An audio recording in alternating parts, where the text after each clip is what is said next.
Hi guys, Iron Cameraman here. As you all know, episode 73 completely changed our view of the show. While before we could only guess who the agents were and where they came from, after that scene with Kathy and Dave, everything changed dramatically. And with the new secret video from Boom that he showed us exclusively not in the public domain, we have even more proof of my theory, which you'll learn about in this video. In addition, I found this point very ingenious. Notice Kathy showing the likes with both hands, and now think back to another moment from episode 52. There she also showed a bark with both hands, but already being camera woman. But that's not all. Having re-watched episode 73 again, I paid attention to the peculiarities of her gesticulation and came to the conclusion that she has a habit of doing everything with more than one hand. Here, for example, in this moment, she is loading her two guns, and here she shows two middle fingers, while other agents usually show with one hand. And I won't open America if I tell you that camera woman is Kathy.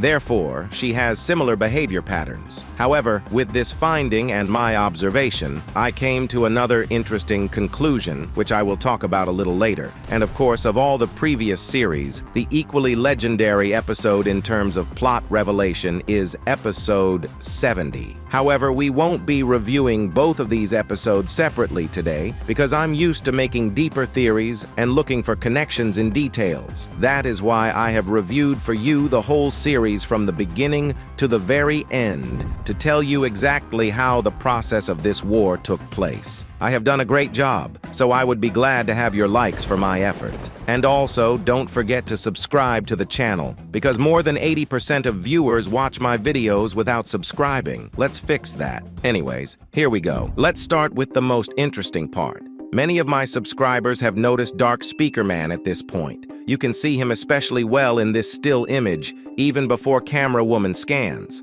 But when she already starts scanning, his red-colored speaker can be seen better. Of course, there is a possibility that it's just a glare or some red object, but Dark Speakerman version is hard to deeply deny. After all, you can remember that recently the number of observers in the series is becoming more and more. For example, we can remember the character on the mountain in an additional scene in episode 72.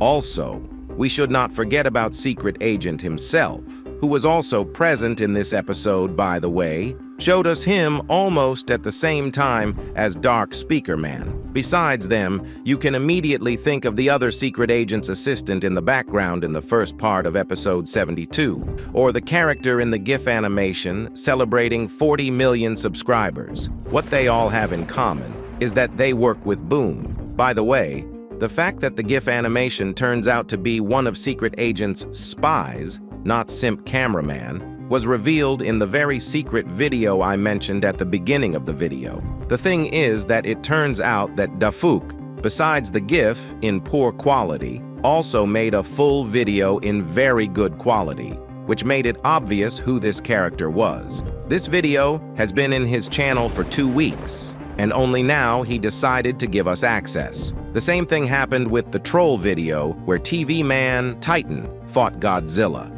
So that's my point. Let me explain and bring you closer to my theory.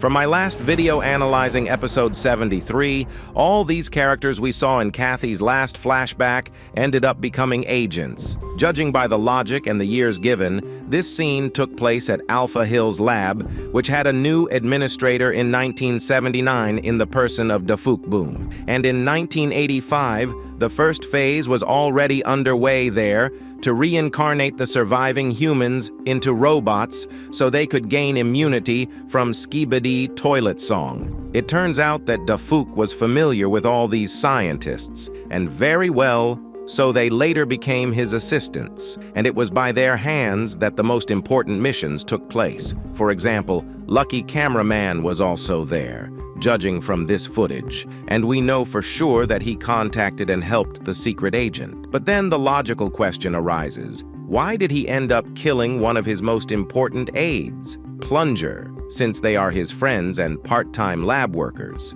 I've already mentioned that Dave is the only one with a green monitor screen, and he looks a lot like a young secret agent, which could mean they're related. Apparently, he is the author of the agent management program that the administrator now has, as all of his abilities are green and tied to computer technology. So what if I told you that Dafuk needs help? He needs the person who helped him create all the agents, and that person is Dave. If my theory is correct that he and Boom are related, that would explain why he killed him. Probably so he could start helping him. And this is just the beginning, as I think the next characters he'll take to the ghost world will be Camerawoman and Cameraman Scientist. All because all the watchers I mentioned to you in the beginning were following these agents. Couple those facts with the fact that these agents, the former scientist people who basically created all the agents, then it becomes clear that the secret agent is aware of the approaching danger that G-Man started talking about all the time. It most likely has something to do with the Astro toilets he told Plunger about. And in that vein, it makes a lot of sense why Lucky Cameraman decided to return to the physical world. We didn't see him behind the monitors. He may not have been a scientist even originally. Apparently, he had another position and would be more useful among the living agents. But why doesn't the secret agent just walk up and tell his former employees that he needs help? This is where my main point comes in. Notice that in the secret agent's address to Plunger, he did not address him as Dave. At any mention or address of him, we saw him use his non-human name everywhere. But it would seem, after all, he knows that these aren't just irons, but living people, so why do that? Therein lies the whole tragedy of the Skibidi Toilet series and all the characters in general.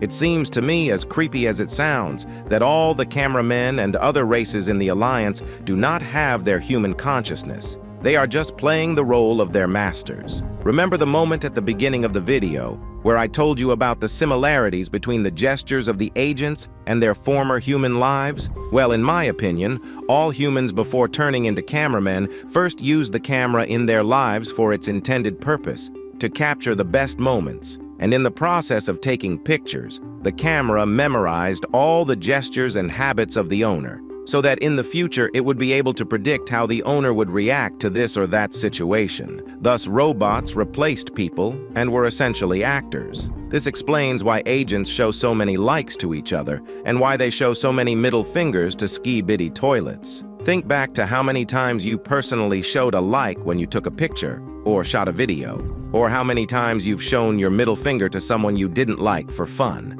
And after all, this is the most common thing the camera saw, which is why he tries to show a like at any appropriate moment, just like the person before him, whom he analyzed to emulate.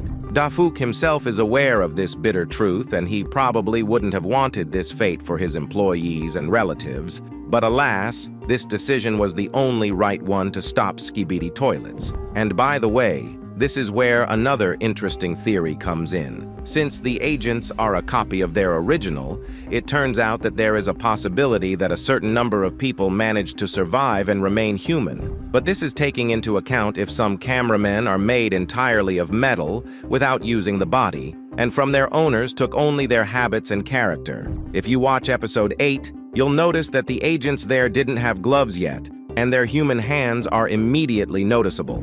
Whereas with each new episode, more and more of them have metal bets. So progress has gotten to the point where essentially, the agents don't need any more human involvement to create their own kind. And you'd probably be surprised, I suppose, if I told you that the secret agent himself isn't exactly human either. I talk more about that in my video.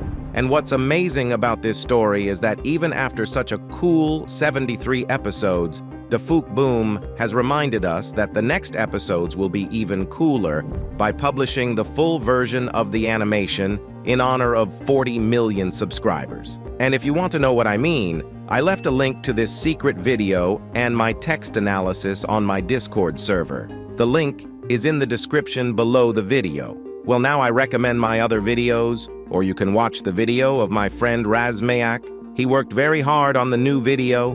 Bye.